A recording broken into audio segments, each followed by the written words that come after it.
제목을 같이 한번 하시겠습니다. 시작. 네, 말씀대로 다니엘 우리 23번째 시간인데요. 오늘 11장, 이제 12장이 남았습니다. 이 11장, 12장은 실제적으로 이제 신구약을 읽는 약 400년 기간의 중간사 기간이 있습니다. 말라기서부터 예수님이 오시기 전까지의 그 기간을 약 400년 정도로 보는데요. 그 기간 동안 하나님의 말씀이 없어요. 그래서 그 사이를 이제 중간사라고 합니다. 그때에 일어날 일들을 다니엘이 먼저 환상을 통해서 보았다는 이야기가 바로 이제 11장의 이야기입니다. 그래서 11장, 12장은 결론적으로 볼 때 다니엘이 21일 동안 금식하면서 기도할 때 하나님께서 응답으로 주신 환상이거든요. 응답이란 말은 여러분이 기도를 하면 응답받았다 그러면 여러분이 좋은 거가 돼야 돼요? 안 좋은 게 돼야 돼요? 좋은 게 돼야 되잖아요. 근데 여기는 11장이나 11장을 읽어보게 되면은 뭐가 그렇게 좋은 게 없어요. 그런 게 나오지가 않습니다. 그런데 11장, 12장은 다니엘이 90세에 가까운 고령의 나이에 자기가 이스라엘로 돌아갈 수 없는 그 자신의 처지와 그리고 1차 귀환을 했던 스룹바벨과 약 5만 명의 사람들이 가서 성전을 다시 건축하고 이렇게 하는데 실패했잖아요. 이런 아픈 이야기들 때문에 그 21일 동안 금식하며 기도를 곡기도 끊고 기름도 바르지 않고 이렇게 했단 말이죠. 그때 하나님께서 다니엘을 어루만지시면서 위로해 주시는 이 이야기들 속에 지금 이제 이 환상을 이제 보게 되는 겁니다. 자기는 지금 예루살렘 성전이 재건되지 못해서 망연자실한 상황에 있는데 하나님은 예루살렘도 재건된다. 근데 뭐까지 보여주신다고요? 장차 일어날 일들까지 이제 다니엘에게 보여주시는 거죠. 그래서 우리가 어제 읽었습니까? 은총을 받은 크게 받은 사람아, 그렇게 크게 사랑받은 다니엘아, 두려워하지 말라, 평안하라, 강건해라. 이렇게 이제 하나님께서 말씀하십니다. 그 다니엘에게 보여주신 그 환상을 통해서 다니엘이 힘을 얻은 게 아니라 사실은 근심이 더해져만 갔고 힘이 더 없어졌을 때에, 그런데 하나님께서는 다니엘을 어떻게 하셨다고요? 계속해서 어루만지고 계속해서 위로해 주셨거든요. 그래서 다니엘이 이제 말씀을 들을 힘이 생긴 거예요. 그렇게 이제 우리가 보면서 이 11장을 해석해 봐야 됩니다. 그런데 이 11장은 실제적으로 알렉산더에서 시작된 헬라 제국, 그러니까 페르시아 제국을 멸망시킨 헬라 제국의 이야기가 주를 이루고 있거든요. 그죠? 그리고 헬라 제국의 흥망성쇠, 4개의 나라로 4개의 제국으로 나뉘어져서 나중에 보면 에피파네스의 이야기까지 쭉 이렇게 나옵니다. 그런데 11장에서 하나님은 뭘 도대체 우리에게 말씀을 해 주시고자 하는가? 여기에 대해서 우리가 생각을 해봐요. 왜 하나님께서 이 유럽, 그러니까 페르시아와 헬라를 잇는 요 나라들에 대한 이야기를 왜 우리한테 해주시는가? 왜 해주시는 것 같아요? 이 역사가 우리에게 무슨 의미가 있는가? 그리고 이 역사는 또한 우리 예수 믿는 우리들과 무슨 상관이 있는가? 그 말이죠. 이 히스토리라 그러잖아요. 그죠? 역사를 히스토리라 그러는데 이게 역사를 우리가 기독교인으로서 어떻게 보는가에 대한 이야기를 물어보는 거죠. 옛날에 일어났던 일들이다? 그런가? 아닙니다. 중요한 것은 뭐냐?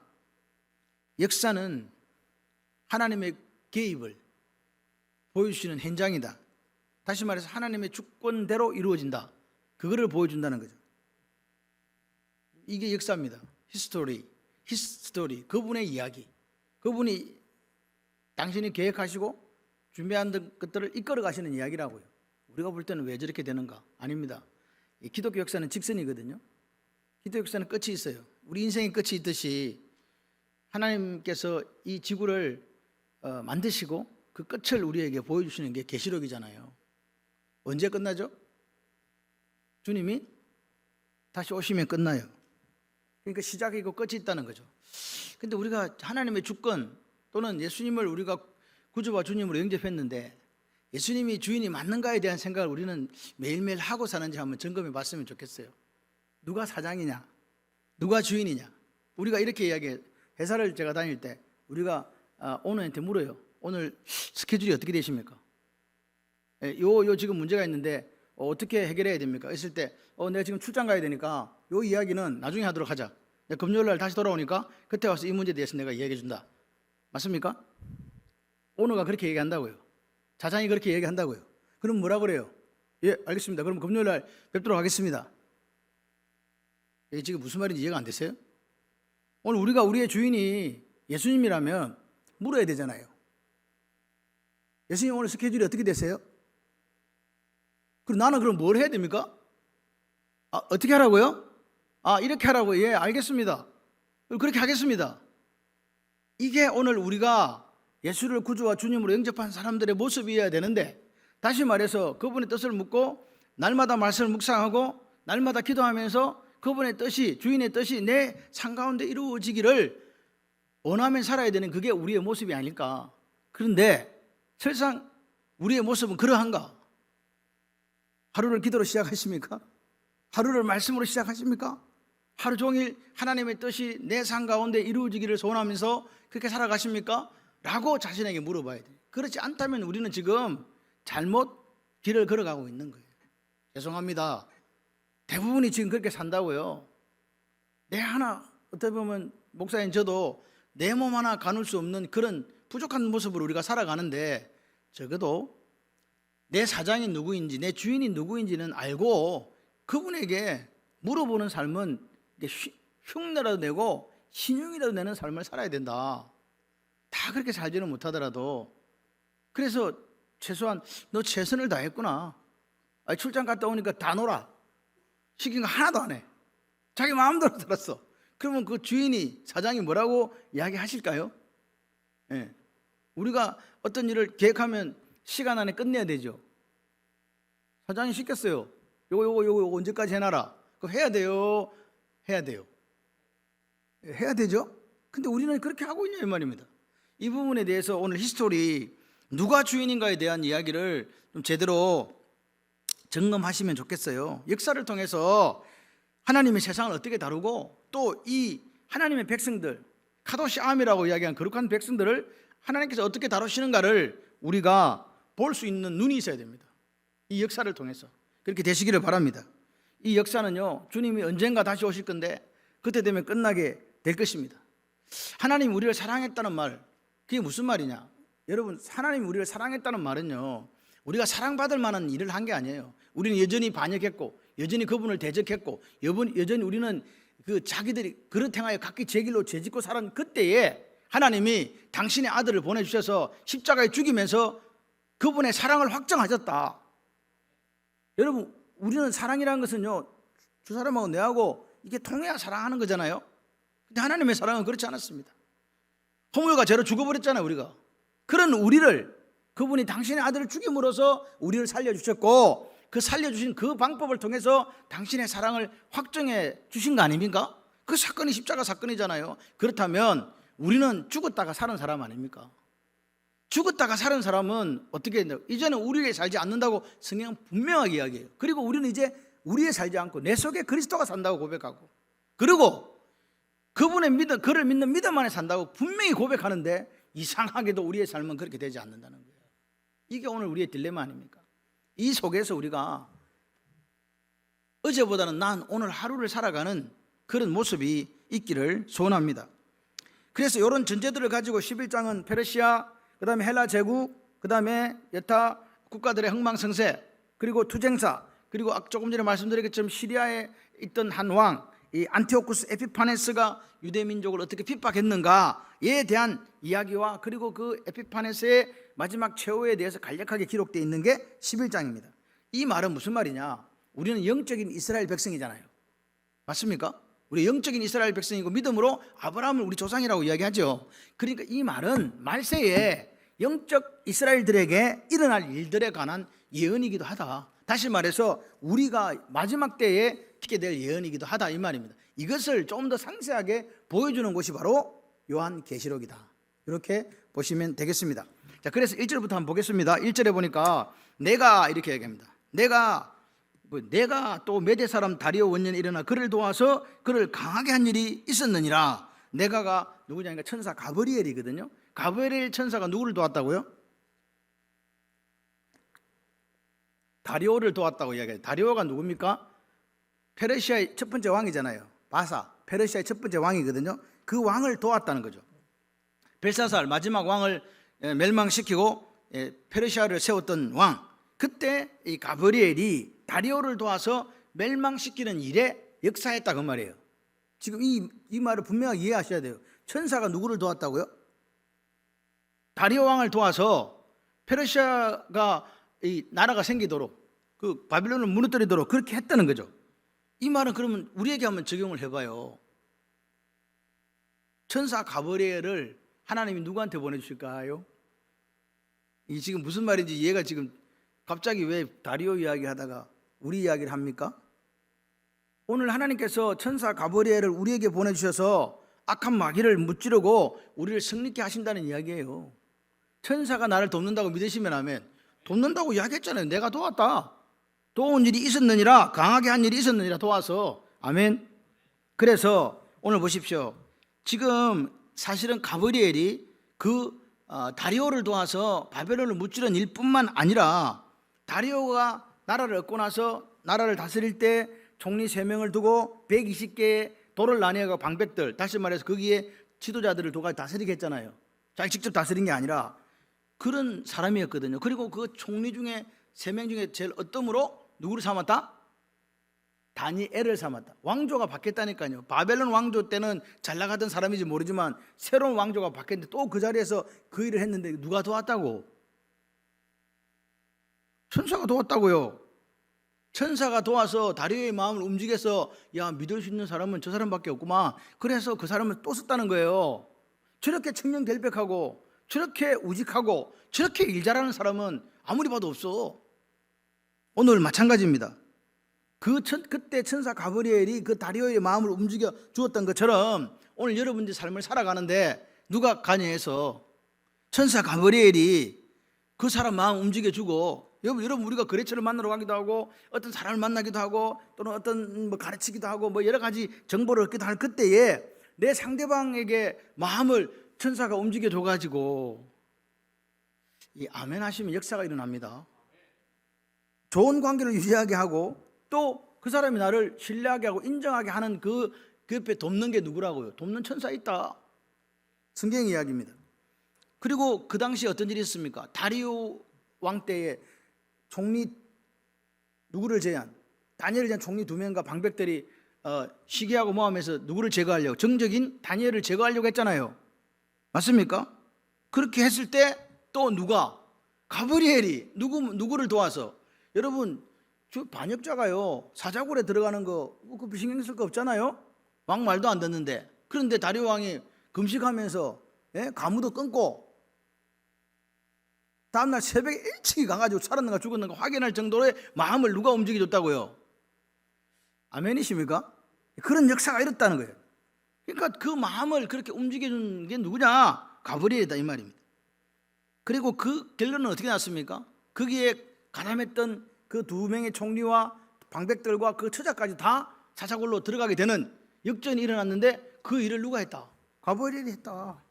이 배후에 천사 가브리엘이 활약이 있었다. 그럼 오늘 이것을 우리에게 끌고 온다면 내 삶에 천사 가브리엘이 돕는 일이 있으면 좋을까요? 안 좋을까요? 좋겠죠. 그런 역사가 일어나기를 바랍니다. 오늘 이 말은 무슨 말이냐? 우리가 어떤 일을 할 때 하나님은 당신의 자녀, 당신의 아들, 당신의 딸을 홀로 둔다, 함께 하신다. 아멘. 천사 가브리엘을 보내주실 줄 믿습니다. 그리고 그 천사 가브리엘이 우리를 돕고 우리를 강하게 하신다. 이 말은 우리가 무슨 일을 하든지 그리스도 안에 있는 사람은 승리하게 하신다 그 말이에요. 그 중요한 말이 마태복음 28장 20절에 볼지어다 내가 세상 끝날까지 너희와 항상 함께 있으리라. 항상 임마누엘 되어 주리라. 오늘 천사 가브리엘을 통해서 또 주님께서 우리와 함께 하신다는 이 역사가 우리가 이 세상을 이기는, 마귀를 대적해서 이기는 하나님의 통로다 그 말입니다. 믿으시면 아멘.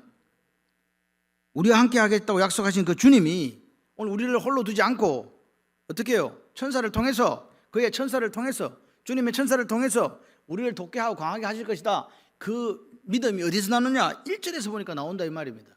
도와서 그를 강하게 한 일이 있느니라. 2절 보세요. 2절부터 4절까지는 페르시아 제국이 멸망하고 그리고 헬라 제국의 분열에 대한 이야기를 우리에게 해주고 있습니다. 이제 내가 네게 참된 것을 보이리라. 이 에메트란 말이 어디서 나니까 아만에서 왔어요. 아만에서 뭐가 왔다고 제가 진실, 아멘이 왔다 그랬죠. 그래서 이 에메트란 말이 참된 것입니다. 앞으로 되어질 일이 참되다. 지금 아직까지 신구약 중간사에 일어날 일들이 아직 일어나지 않았는데, 왜? 지금 다니엘은 주전 530년 그때에 있거든요. 근데 이게 뒤로 와야 돼요. 자꾸 이렇게 우리가 서기로 가까워야 이 일들이 일어난단 말입니다. 약 400년 동안의 일들이기 때문에 분명히 이루어질 일이기 때문에 참되다고 이야기했다고. 참된 것, 에메트, 진짜다, 진실하다, 그 말입니다. 10장 21절에 참된 것은 진리의 글에 기록되어 있다. 앞으로 되어질 일이지만 하나님의 말씀, 진리이기 때문에 기록된 그대로 이루어지고 성취된다. 아멘. 예레미야 33장 2절에 뭐라고 이야기합니까? 여러분, 예레미야 33장 3절보다 더 중요한 게 2절이라고 제가 말씀을 드렸어요. 이를 행하시는 여호와, 그것을 만들며 성취하시는 여호와, 그 일을 만들어 성취하시는 여호와라고요. 일을 행하시는 여호와라고요. 근데 그분이 자기 스스로 이름하기를 난 여호와야, I am who I am, 나는 창조주야, 나는 하나님이야. 그러시면서 우리에게 하신 말씀이 뭐예요? 너는 내게 부르짖으라는 거야. 너는 내게 기도하라는 거잖아요. 여러분, 오늘 우리가 기도의 대상이 내가 가지고 있는 이 소원 하나도 못 들어주는 그런 신 같으면 버리라 이 말이에요. 일을 행하고 그것을 만들고 성취하시는 여호와, 이 우주 삼라만상을 지으신 그 하나님이 오늘 나에게 말씀하시는 거예요. 너 나한테 기도하면 내가 들어줄게. 아멘. 오늘 하나님께서 말씀하십니다. 앞으로 되어질 일이지만 하나님의 말씀은 기록된 그대로 이루어지고 성취되어진다. 그러니까 참되다는 말은 반드시 그렇게 되어진다. 그래서 그렇게 되어졌다는 게 역사적인 정언이에요. 보라, 바사에서 또 새 왕이 일어날 것이다. 바사에서 새 왕이 일어난다는 말은 바벨론 멸망당하고 다리오가 나라를 얻었죠. 그런데 여기 보니까 우리가 8장에 보니까 수양이 메대와 바사를 수양으로 이렇게 했는데 뿔이 두 개인데 하나가 길었다 그랬잖아요. 긴 뿔이 뭐냐? 고레스예요. 고레스. 그러니까 고레스와 이 다리오는 뭐 외삼촌이라고 하기도 하고 사이라고 하기도 하고 여러 가지 설이 있습니다만 어쨌든 친인척 관계로 물려 있는데 다리오가 다스리다가 이제 고레스에게 네가 해라 이래 주는 거예요. 그렇게 됐을 때 이 고레스가 더 큰 권세를 가지고 있다라는 걸 의미했습니다. 뿔이 길다는 게. 그리고 고레스 이후에 또 새 왕이 일어난다. 그러니까 고레스 다음에 그다음 세 번째 왕까지가 통치한다. 이어가면서 통치하는데 그게 누구냐? 역사적으로 kam비세스, 그리고 수메르디스, 그 다음에 다리오 1세라고 하는데 다리오 타스피스라고 다리오 1세, 그렇게 세 왕이 있고, 그 다음에 우리가 잘 아는, 이 사람은 잘 모르는데 그 다음에 잘 아는 왕이 나와요.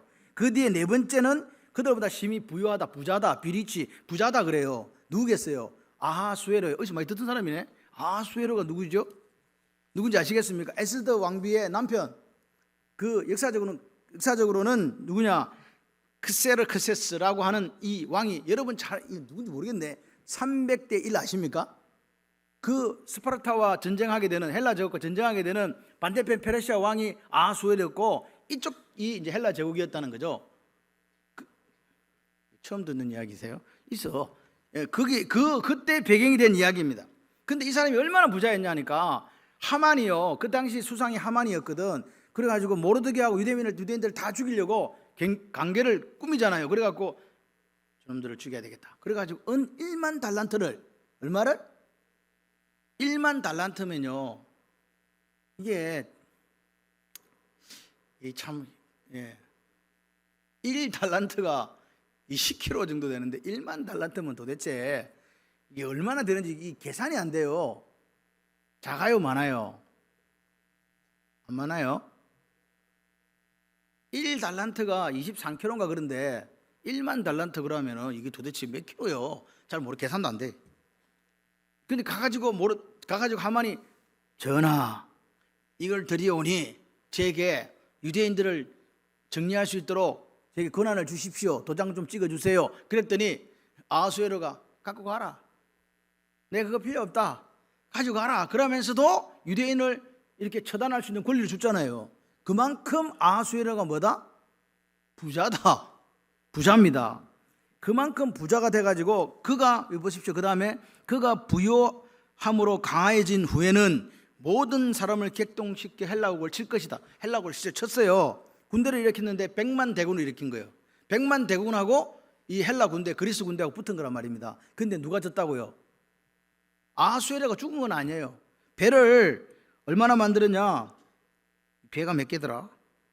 1000척 이상의 배를, 큰 배를 지어가지고 완전히 했는데 어디서 결정적으로 졌냐 하니까 그 300대 1에 진 게 중요한 게 아니에요. 살라미스 해전에 져가지고 이 헬라하고 페르시아가 전쟁을 했는데 살라미스 해전에서 그리스가 이기는 바람에 그때부터 실제적으로 페르시아가 바사 제국이 이제 쇠퇴의 길을 걸어가게 되겠죠.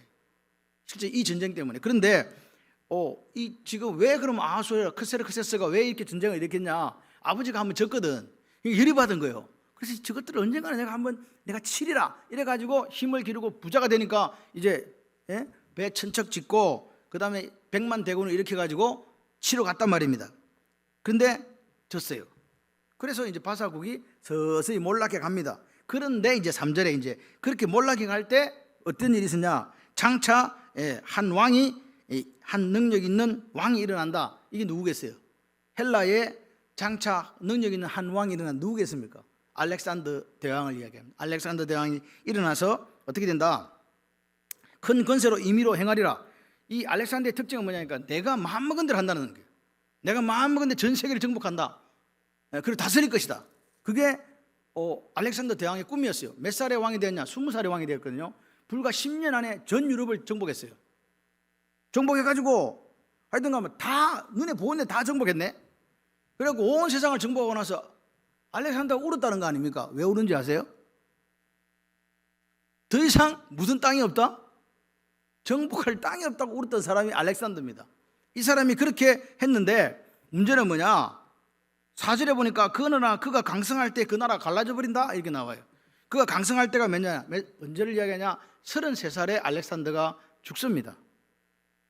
인도까지 갔는데 가다가 우연히 화살을 맞게 된 거예요. 그래서 부상 때문에 더 이상 동쪽으로 진군을 못했어요. 동쪽으로 진군했다면 아마 우리나라까지 왔을 것 같아. 누구 기지를 봐서는 중국, 한국이고 필요 없고 시베리아 동쪽까지 갔을 가능성도 많아요. 그 정도로 이 알렉산더가 대단했는데 진군을 할 수 없기 때문에 다시 회군을 해가지고 이제 어디로 오느냐? 바벨론으로 돌아옵니다. 돌아와서 여러분 그 알렉산더의 이 아내가 누군지 아시죠? 페르시아의 공주, 이쁘고 또 이쁘고 또 이뻤다는 록산나. 그 사이에 애가 태어났거든요. 그래서 그 알렉산더 4세예요. 그 아이의 이름이 그렇게 되어 있는데 그래갖고 이제 와가지고 오랫동안 전쟁을 했으니까 한 10년 했으니까 뭐 하겠어요 이제? 부어라 마시라 잔치를 하게 될 거 아닙니까? 여러분 이게 아무리 그거 해도 술을 자꾸 마시면요 몸이 약해질 수밖에 없는데 그때 역사가들에 의하면 말라리아에 걸려가지고 면역력이 떨어지니까 힘들고 하는데 계속 잔치를 벌이다 보니까 그래서 말라리아 열병에 걸려서 이제 죽습니다. 그때가 33살. 그럴 때 제가 생각했을 때는 이 알렉산더가 좀 남자 기질이 있었는데 그러면 뭐 자기 아들에게 왕위를 물려주라 이렇게 하면 되잖아요. 이 장군들이 왔어요. 왕이시여, 왕위를 누가 있게 하는 게 좋겠습니까? 그러면 당연하지 이놈아, 내 아들 이랬으면 될 건데 뭐라고 했다고요? 누구든지 강한 사람이 나라를 이끌도록 해라 그런 거예요. 누구든지 힘이 있는 사람이 나라를 다스리도록 해라 그런 거죠. 그러니까 부하들 생각할 때 힘 있는 사람이 누구지? 바로 나네? 그래가지고 이제 싸움이 일어났습니다. 그래서 나라가 4개로 나눠진 거예요. 여러분 잘 아는 나라 4개로 어떻게 됐습니까? 이 록산나하고 사이에 태어났던, 그러니까 권력 투쟁이 일어나니까 록산나하고 사이에 태어났던 알렉산더 4세 암살당하고, 그리고 그 알렉산더 대왕의 이복 형제로 있었던 그 필립 아르이다우스도 암살되고, 그래서 이 알렉산더 일가에 남아있던 사람은 한 명도 없게 된 거죠. 그리고 마지 남아있는 사람이 누구냐? 그를 도왔던 장군들 4명이 남아있는 거죠. 그 4명이 누구냐? 4절에 그 나라가 갈라져 천하 사방으로 4군데로 나뉜다 그래 됐잖아요.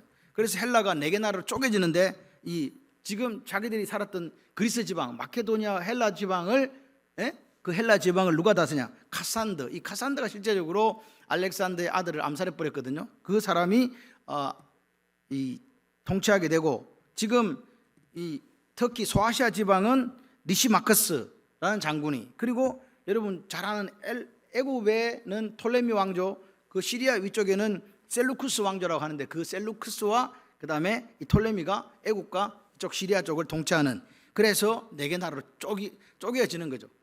그래서 밑에 이 애국 시리아 사이에 뭐가 끼어 있냐니까 이스라엘이 끼어 있잖아요.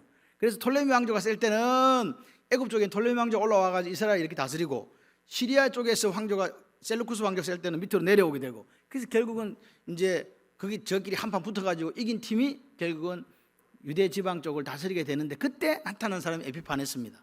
독하고 악한 왕이 나타나게 되는데, 자, 그래서 네 개로 나눠줬습니다. 그 자손에게로 돌아가지 아니할 것이요 그랬어요. 모든 가족이 암살됐으니까 안 돌아가지, 왕위가 계승이 안 된다 그 말입니다. 그래서 보십시오. 또 자기가 주장하던 그 권세대로 되지 않, 자기가 주장했단 말이에요. 내가 이렇게 할 거야. 막강한 권세를 가지고 알렉산더가 전 세계를 자기 통치하에 놓겠다고 그런 꿈과 야망을 가지고 33세까지 살았는데 죽어버렸네. 그냥 뭐 젊을 때 그 모든 꿈이 물거품이 됐잖아요. 죽음 앞에서 허망하게 사라졌다. 그리고 뭐라고 이야기합니까? 이는 그 나라가 뽑혀서 이 위의 사람들에게 돌아갈 것임이라. 자기 자손들에게 계승되지 못하고 전혀 자기 혈육과 상관없는 사람들에게 나라가 돌아가 버리고 만다라는 예언을 지금 하고 있는 거예요. 지금 누가? 다니엘이요. 그래서 이 헬라 제국이 4명의 장군들에 의해서 나뉘어져서 그대로 분할되가 성취되었다. 역사 속에서 이렇게 보여집니다. 역사 속에 그대로 4개 나라로 나뉘어졌다는 것을 우리에게 보여주고 있잖아요. 이거 무슨 말일까요? 같이 해봐요. 하나님 말씀은 1.1핵도 틀림없이 이루어집니다. 이게 이야기예요. 하나님 말씀은요, 좀 뭔 말이야? 이루어진다 그 말입니다. 그래서 어떤 비평가들이 이렇게 이야기해요. 에이, 이 다니엘이 봤던 환상, 이 다니엘서는 저작 연대가 다니엘 살았던 때가 아니고 주전 1세기 정도의 어떤 사람이 다니엘의 이름을 빌려서 이것을 기록할 가능성이 많다라고 주장했습니다. 그런데 역사적인 사건이 일어나 버렸어요. 1947년에 여러분 잘 아는 사해 사본이 쿰란 동굴에서 발견이 된 거예요. 언제? 1947년에요. 근데 이 사본들이 전체 언제 기록된 거냐? 주전 2세기 전에 기록된 거예요. 주전 1세기에 지금 이것이 기록됐다고 비평가들이 이야기했는데, 고대 사본이 발견됐는데 이 사본들이 전부 다 주전 2세기 전에 기록된 거라 이 말입니다. 그래서 뭐라고요? 다른 사람 이름을 했다는 그것이 싸그리 다 사라져 버렸어요. 다니엘이 하나님부터 뭘 받아가지고 환상을 받아서 그대로 기술한 거다라는 게 이제 증명이 됐단 말입니다. 그게 다니엘서예요. 결론을 내려보면요, 오늘 제가 원래는 11장을 한 장을 다 6절 5절까지 싸그리 다 해야 되는데, 싸그리 전부 다 해야 되는데 그렇게 할 수 없는 게, 이렇게 해버리면 이게 안 그래도 이게 어려운 게 아니고 이게 좀 복잡해요. 그래서 그냥 제가 뜯어가지고 그냥 몇 주에 걸쳐서 조금씩 이렇게 여러분에게 말씀을 드리는 게 낫겠다 싶어서 오늘 이렇게 한 겁니다. 자, 그래서 우리가 생각해 볼 게 뭐냐? 하나님의 말씀은 살아있다. 할렐루야. 운동력이 있다고 믿으십니까? 예, 그렇습니다. 그래서 오늘도 그럼 왜 하나님의 말씀은 살았고 운동력이 있단 말입니까? 예? 하나님이 살아 계시니까요. 하나님이 살아 계시기 때문에 말씀도 살아 있는 거예요. 죽은 하나님이 아닙니다. 우리가 믿는 하나님이. 그렇기 때문에 오늘 이 밤에 우리는 하나님 말씀 1.1핵도 변하지 않고 이루어진다면 그 말씀을 사모하는 사람들이 돼야 돼요. 오늘도 이야기하잖아요. 당신의 주인이 누구십니까? 예수님요. 그렇게 했으면 오너이신, 사장이신, 주인이신 그분한테 물어봐야 되지 않겠어요? 그분이 물어보니까 대답을 어디다 해줬다? 여기다가 해주신 거잖아요. 성경 말씀에. 그러면 그 말씀이 아멘? 예, 주인님 그러면 돌아오실 때가, 출장 갔다 오실 때까지 제가 요거 제가 잘 정리하고 잘 지키고 있겠습니다. 이게 주인으로 모신 사람, 네? 그 사람들 해야 될 일이 아닐까요? 그게 우리 일이에요. 저는 주인이 예수님이란 말이에요. 여러분도 주인이 예수님 맞으시죠? 그러면 그분이 뭘 원하시는지 물어보는 인생이 되었으면 좋겠습니다. 그분이 원하시는 건 어디 있다고요? 여기 말씀에. 아멘. 그렇습니다. 오늘 우리가 사는데 어떻게 살자고요? 세상은요 우리를 너무 바쁘게 만들어요. 정신이 하나도 없어. 순식간에 아침 해 떴다가 그냥 저녁 된다니까요. 그렇기 때문에 더욱더 어려운 시기이기 때문에 우리가 하나님 말씀을 붙들고 살아야 돼요. 하나님 말씀을 붙들고 사는 여러분이 되시기를 바랍니다. 붙들고 살고 더불어 살자. 할렐루야. 신실하신 하나님. 우리는 신실하지 못해요. 근데 신실하신 하나님께서 당신이 말씀하신 대로 이루어질 것이다. 할렐루야. 그것을 믿고 나아가시기를 바랍니다. 하나님의 말씀이 지금도 살아계시다고 믿습니까? 그분이 역사하신다고 믿습니까? 그분이 저와 여러분의 가정과 인생과 직장과 사업장을 지켜주신다고 믿습니까? 그러면 믿는 그분이 여러분의 발걸음을 인도해서 승리하게 해주실 줄 믿습니다. 이 말씀을 우리에게 주어졌다는 게 얼마나 감사한지 몰라요. 우리가 힘을 잃을 때. 여러분 새벽에 제가 이렇게 와서 기도하시는 분을 보면서 가끔씩 성경 구절 하나씩 말씀해 드리는데 이게요. 아무것도 뭐 하지 말고 염려하지 말고 오직 기도와 간구로 내일 구할 것을 감사함으로 하나님께 아뢰라. 왜? 하나님은 신실하시니까. 하나님은 신실하시니까.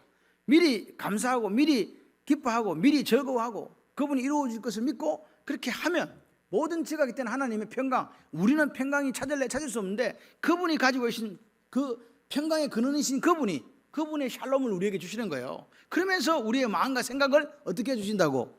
지켜주셔서 이 시대를 살아가게 한다 그 말입니다. 여러분의 마음을 하나님께서 이 밤에 또 여러분 살아있는 날 동안 지켜주지 않으면 우리는 아무것도 할 수 없어요. 우리 마음을 지키지 못하면요 우리는 100% 우울증과 공황장애로 시달리고 여러 가지 어려움 속에 직면할 수밖에 없다고요. 그런데 여러분이 오늘 이렇게 예배드리러 오신 것은 같이 해봐요. 하나님이 붙들고 계신다. 예, 하나님이 내가 너희를 떠나지도 버리지도 아니라 내가 세상 끝날까지 너와 함께 하리라. 그분이 말씀 속에 우리가 동행하시기 때문에 요만큼 우리가 사는 거라고요. 그렇기 때문에 오늘도 말씀과 더불어 사는 결단이 있는 저와 여러분이 되었으면 좋겠습니다. 그래서 하나님의 나라가 누구를 통해 이루어진다? 나를 통해 이루어진다. 복음으로 살아가는 사람은요 이제 죽은 사람이에요. 나에 대해 죽고 죄에 대해서 죽고 세상에 대해 죽고 율법에 대해 죽고 예수와 함께 사는 거 아니겠습니까? 그렇게 한번 살아보십시오. 그렇게 살아가실 때에 오늘 다니엘을 통해 역사하셨던 그 동일하신 하나님이 오늘 여러분의 가정과 인생 속에 역사하실 줄 믿습니다. 그리고 그분은 계속해서 세상 끝날까지 함께 하시고 그분이 다시 오실 때까지 여러분을 붙들고 가실 겁니다. 그렇게 살아가는 사람은요 두려움이 없어요. 오늘 우리가 하나님께 받은 이 은혜와 하나님께 받은 이 사랑이 너무 크기 때문에 다른 것들요 어떤 환난이나 어떤 아픔이나 눈물도 그 사람을 무너뜨리지 못합니다. 오늘 우리가 이 기쁨과 즐거움 속에 있는 사람은요 질병이 찾아와도 실패가 찾아와도 다른 여러 가지 일들이 찾아와도 상관없습니다. 왜? 주님이 신실하게 이루어 주실 것을 뭐하기 때문에. 아멘. 그것을 믿고 가세요. 여러분 절대로 흔들리지 마시고 오늘도 내 주인 되신 예수님한테 어떻게 할까요? 물어보시고 그 물어본다는 게 기도하는 거고 그 물어본다는 게 말씀 묵상한다는 거 그 물어본다는 게 그 말씀들 오늘 내 삶의 한 자락이라도 살아내려고 몸부림칠 때에 그분이 말씀과 동행하는 우리를 버리지도 떠나지도 않고 반드시 승리하게 하여 주실 줄 믿습니다. 그런 여러분 모두가 되시기를 주님의 이름으로 축원합니다.